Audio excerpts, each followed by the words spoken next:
Lənkəran rayonunda avtomobil aşıb, 5 nəfər xəsarət alıb.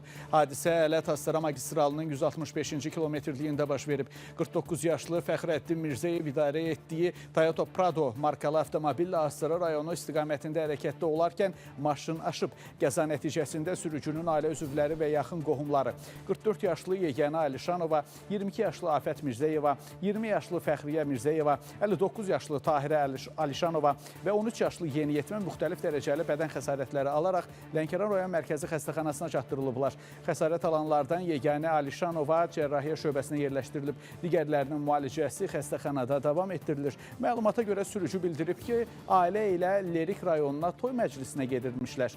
Qəzaya sürücünün yuxulaması səbəb olub. Faktla bağlı araşdırma aparılır.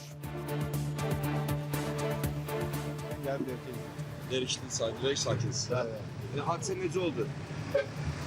Hadisə yuxulamışdım, gəsən.